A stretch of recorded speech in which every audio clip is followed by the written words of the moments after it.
Pozdravljeni spet v Ambientih.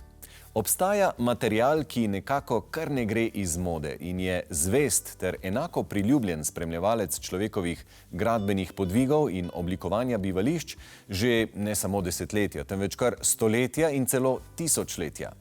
Naraven, zdrav, trden, voljan obdelave in tako rekoč večen.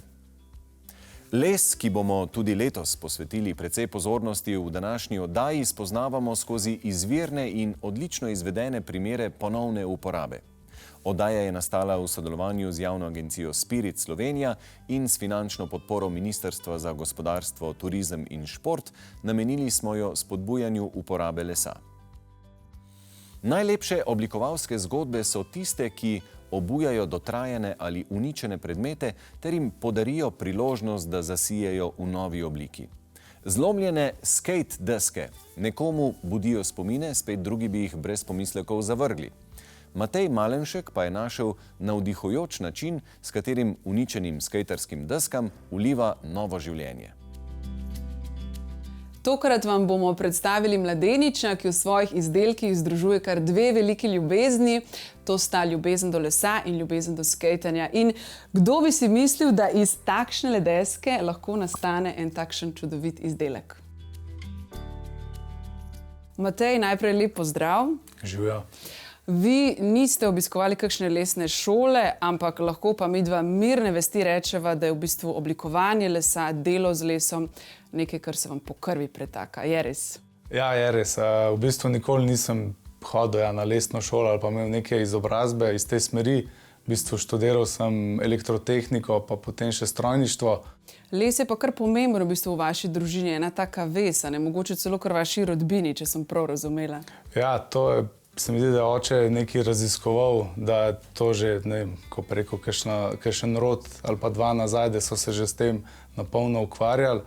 Zdaj pa pač v bistvu to bolj ljubiteljsko ali pa hobi delamo doma in nekako je to preraslo potem iz nekih bolj enostavnih zadev v malo bolj kompleksne ko preko izdelke. Ne. Matej je tako vse več časa preživljal v očetovi delavnici, kjer je imel oče Janez že od nekdaj precej strojev, saj je v prostem času tudi sam rad izdeloval lesene izdelke. Svoje znanje je prenesel na sina, ki mu delavnica in hrup strojev sprva nista bila najbolj po godu. Kmalu pa se je na inovativen način obdelave lesa lotil tudi sam. Svojo novo strast je našel v predelavi odsluženih skejtarskih desk, z njegovo pomočjo pa so te zaživele novo življenje. Deske so izdelane iz kakovostnega kanadskega javorja, ki ga pri ustvarjanju uporablja hkrati s kakovostnimi kosi slovenskega hrasta in oreha. Seveda pa niso vse deske, ki jih pri izdelavi uporablja, njegove. Mateju dandanes na žalost zmanjkuje časa za skejtanje, ker pa je v življenju po zaslugi tega športa spletel veliko novih prijateljstev, mu uničenih skejtov ne manjka. Torej, Matej, če se posvetiva še malo prav skejtanju, predvidevam, da se skejtarji zelo težko ločite od desk, ki jih uporabljate, ne? Še posebej, ko se čujete kakšne trike, pa to traja kar nekaj časa. Kako je s tem? Ja, v bistvu je res. Ne? Vsaka deska te v bistvu spomni ali pa naveže na nek čas, ko si se trudil nek trik naučiti ali pa odpeljati na neki lokaciji, ki si jo že prej mogoče gledal v teh skate videih. In imaš to kot neke vrste spominek. Ne? In zdaj, mogoče je to bolj za nas, ki smo malenkost starejši, ne? Pa te deske potem shranjujemo. Evo, tukaj imam v bistvu eno skate desko, ki je tukaj gor zlomljena, ne? Se pravi, da je nekdo pač pristal bolj na ta konc in je zaradi vseh teh sil deska popustila, ni to nič, rekel, nič nenavadnega, to se zgodi. In kakor vidimo, ne, je deska narejena iz 7 plasti, potem pa pač razrežem na neke bolj funkcionalno uporabne kose.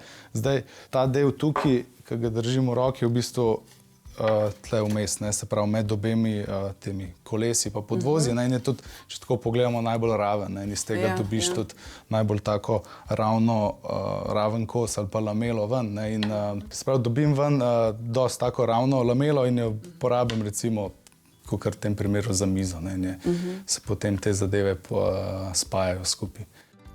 Vse več povpraševanj po Matejevih izdelkih prihaja iz tujine, saj se od tam tudi k nam širi vse večja zavest o reciklaži posameznih izdelkov in trajnostnem vidiku oblikovanja. Tako je Matej na dobri poti, da si bo nekoč lahko z inovativnimi izdelki iz dotrajanih skate desk in slovenskega lesa služil kruh. To je njegova velika želja, prav tako pa bi rad še bolj izpilil svoje znanje obdelave lesa in se lotil še bolj kompleksnih izdelkov. Še naprej pa bi rad svoje delo prepletal tudi z ustvarjanjem drugih slovenskih ustvarjalcev.